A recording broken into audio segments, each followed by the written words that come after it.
handler. Carry, take it, and leave it. First we'll start with picking things up. So for this, your dog wants to, you really want to get your dog in a playful mode. Good girl, good girl.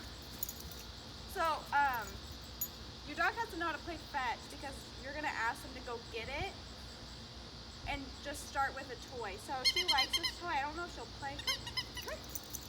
She'll play. Go get it. Go get it. Good girl. Bring it here, bring it here. Bring it here. Good girl. Where'd it go? Okay, it got lost in my hair. So we're gonna ask her to go get it, and then we're gonna be really excited about her bringing it back and say, good girl, good girl. Go get it. Good girl. Good girl, bring it here, bring it here. But that's basically what you want to start with. You want to start with fetch, and you want to use commands like go get it, yes, good, go get it, good, go get it, or get it, whatever command you want to use. And you just want to be really excited about it. And then when they bring it back, you want to be really excited again that they brought it back. I say bring it here and go get it. Pretty simple. And she knows those pretty well. She's still kind of learning because she still has those moments where she just wants to take off with it and not really care about you. You can also do this with other things. You can start with a plastic fork, especially if you get some kind of food smell on it. That'll kind of entice them more to get the fork. May not want to bring it back when there's food on it, but as long as they get it, that's what we're working for at first before they bring it back. What do you have on your nose? Acne. Here. So we're going to try to see if she has done this before. I might be able to insert a clip of her getting a plastic fork. It was a clear one.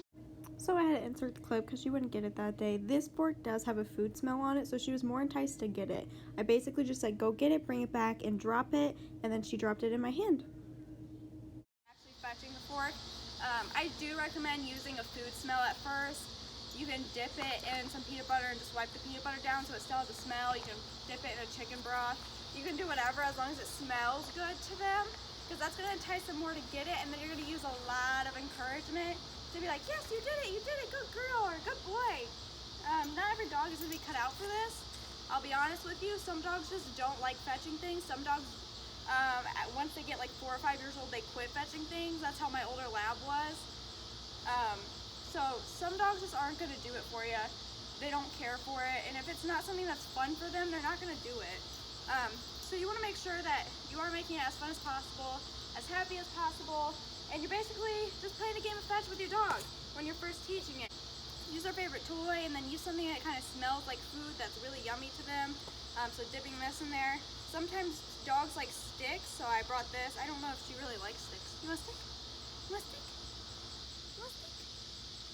Yeah, she's not too sure what that is, so she's not too interested in that. But if your dog likes stick, you can use sticks too and just throw it around and get them to bring it back. That's really my recommendations for learning that. If you're still having issues with that, though, let me know. Sometimes it is just the dog isn't going to do this task for you. So now we'll go over take it. You want it? You want it? Take it. Take it. Good girl. That's basically all you're going to do is really entice them to take it. Kind of like you're about to play tug of war with them. Take it.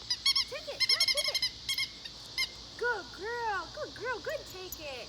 And we're just going to do a lot of praise right there because she took it. Good take it. And we're going to let them do whatever they want when you're first teaching them this, because you want them to be happy about it and you want them to celebrate. A lot of dogs will get really happy when you give them something because that means they won. They got the toy.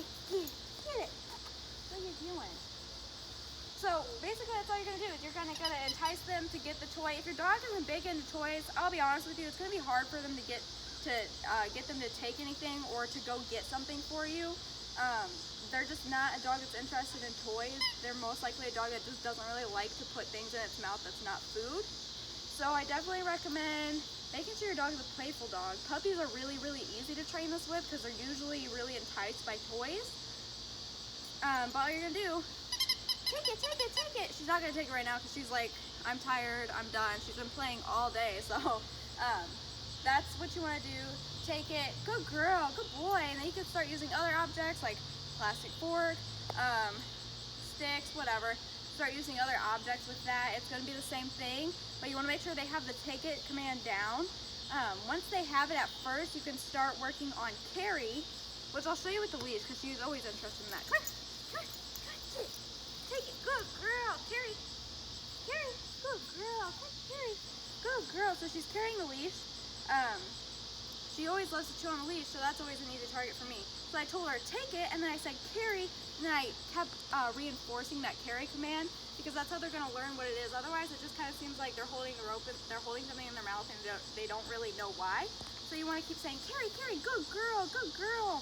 And then you want to get the drop it command down so they know when they're done, drop it, or hand it to you, whichever one you're gonna need more. So you would say, take it, Carrie, good girl. And then you want them to walk in a general heel. So like if they're off a little bit, in front of you a little bit, or behind you a little bit, that's fine. But you want them to walk in a generalized heel once they have that in their mouth, so they understand that they're gonna carry something for you with you. All right, so now we'll go over Leave It. I got two very yummy and very enticing treats right here.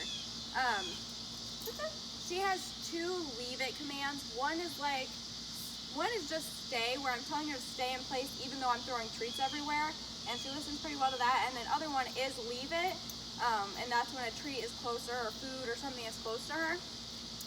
So, sit. You can't find a spot you want to sit? Sit. Good girl. Okay.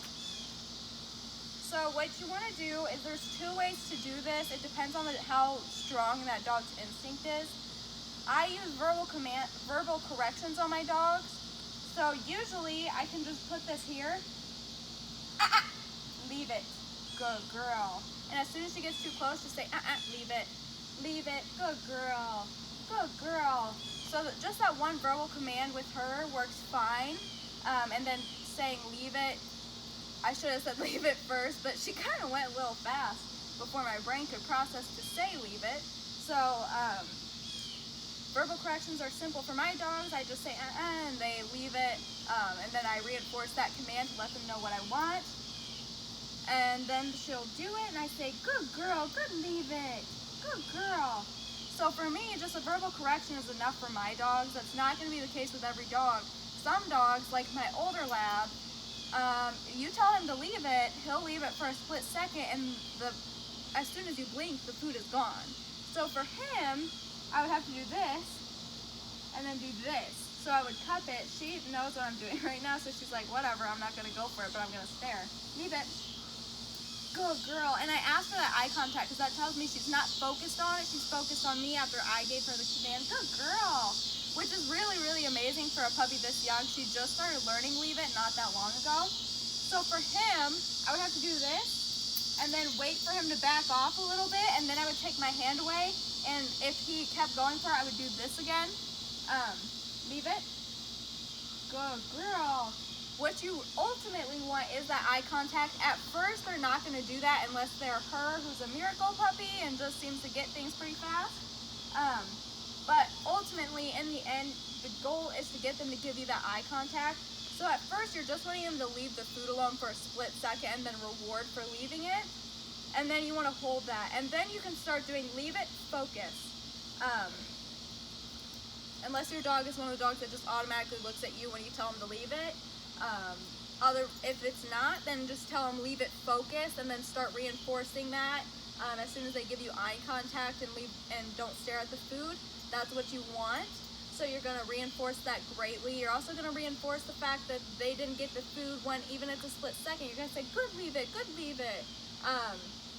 Most service dogs are very food motivated, and that's exactly what we select them for, is to get them food motivated, because a dog that's food motivated is a dog that's willing to work and do just about anything for just a little piece of treat. So that would be my advice on getting your dog to leave it.